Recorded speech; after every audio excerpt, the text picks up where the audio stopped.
Elections రాబోతున్నాయి కదా, ఎవరు సీఎం అయితే బాగుంటుంది మేడం? ఈసారి అయితే టీడీపీ వస్తుందని అనుకుంటున్నాను మేడం. టీడీపీ ఎందుకు టీడీపీ అనుకుంటున్నారు? ఆల్రెడీ జగన్ పరిపాలన చూసాం, 1 ఛాన్సెస్ అన్నాడు. ప్రజెంట్ అయితే జనాల్లోకి వ్యతిరేకత అయితే చాలా ఉంది. ఈసారి అయితే జగన్ రావడం చాలా కష్టం.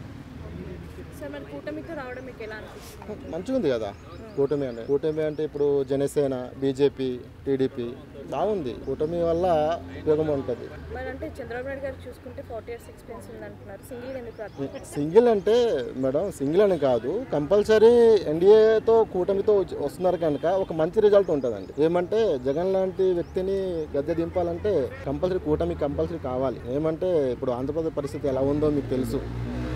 ఓకేనా, ఒక రాజధాని లేదు, ఓకేనా, రోడ్లు మంచిగా లేవు, ఓకేనా, తర్వాత నిరుద్యోగం పెరిగిపోయింది, ఓకేనా. ఇప్పుడు వరకు అయితే ఉపాధి పథకాలు తప్ప ఏం లేదు. అంటే స్కూల్స్ కానీ వైద్య పరంగా కానీ బాగా డెవలప్ చేస్తారనేసి అంటున్నారు. ఎక్కడండి, ఎక్కడ ఏం లేదు. నార్మల్ వీళ్ళు అనుకోవడం తప్ప ఏం లేదు. సచివాలయ వాలంటీర్ వ్యవస్థ ఉంది కదా, వాలంటీర్లు అంటే 5,000కి ఏమొస్తుంది మేడం? ఇప్పుడు 40,000 వస్తేనే ఇక్కడ సరిపోవట్లేదు. 5,000కి ఎవరు చేస్తారు చెప్పండి? వేలో వాళ్ళ ఫ్యాన్స్ లేకపోతే వాళ్ళ నుంచి ఉన్న వాళ్ళు ఎవరో ఉంటారు తప్ప చాలా మంది మేము చూసాము. 5,000 ఏమొస్తాయి చెప్పండి? వాళ్ళ సర్వీస్ ఎలా ఉందంటే? సర్వీస్ అయితే బాగుంది, బట్ ఇప్పుడు టీడీపీ వస్తే కూడా ఆ సర్వీస్ అలానే ఉంటుంది కంపల్సరీ. అంటే ఇంతకు ముందు లైన్లో నించొని పెన్షన్ తీసుకునే వాళ్ళు ఇప్పుడు ఇంటి వద్దకే వచ్చేసి ఏముందండి, అదే అమౌంట్ కదా తీసుకొచ్చింది, అదే కదా. ఇప్పటి నుంచో మా తాతల తరం నుంచో వస్తుంది అది. ఇప్పటికేమి ఏం కాదు కదా. అతను ఒక పెట్టారు వాలంటీర్ అనుకోని, వాలంటీర్ వల్ల ఉపయోగం ఏం లేదు. సంక్షేమ పథకాలు ఉన్నాయి కదా, అవి ఎలా ఉన్నాయి? సంక్షేమ పథకాలు అంటే ఏమున్నాయి మేడం? ప్రజెంట్ అయితే వృద్ధులకి ఏదో పెన్షన్ ఇస్తున్నారు, అది తప్ప ఆరోగ్యశ్రీ అంటున్నారు. దానివల్ల అయితే ఏం లేదు. ముందున్న ప్రభుత్వాలే బాగున్నాయి నాకు తెలిసి. ఇప్పుడైతే అక్కడ 175 వీళ్ళందరూ ఏం చేయాలి మరి? 175 అంటే అంతే రాకూడదా?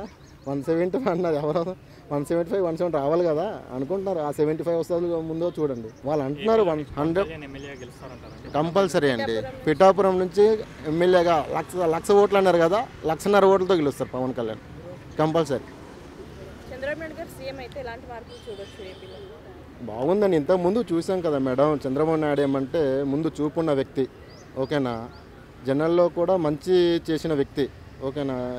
ఏదో చేస్తారనుకుని చాలామంది అనుకున్నారు జగన్, కానీ ఏం చేయలేదు. ఈసారి కంపల్సరీ టీడీపీ వస్తుంది. టీడీపీ వచ్చి మంచి పరిపాలన ఇస్తుందని అనుకుంటున్నాం. ఏముందండి, ఇప్పుడు మా రాజధాని అంటే ఏమని చెప్పాలి సార్? 3 రాజధానులు అన్నారు, ఒక్క రాజధాని కూడా కట్టలేదు. ఏం చెప్పాలి చెప్పండి? ఒక రాజధాని లేదు. మెగా డిఎస్సీ అన్నారు, ఏం డిఎస్సీ తీశారు? మెగా డిఎస్సీ అన్నారు, ఏదో ఉత్తుత్తి డిఎస్సీ తీశారు. అదేనా? కరోనా ఉంటే మేడం 3 ఇయర్స్లో ఏం చేశారు చెప్పండి? పోలవరం అన్నారు, పోలవరం సబ్జెక్ట్ కూడా క్లియర్ చేయలేదు, ఓకేనా.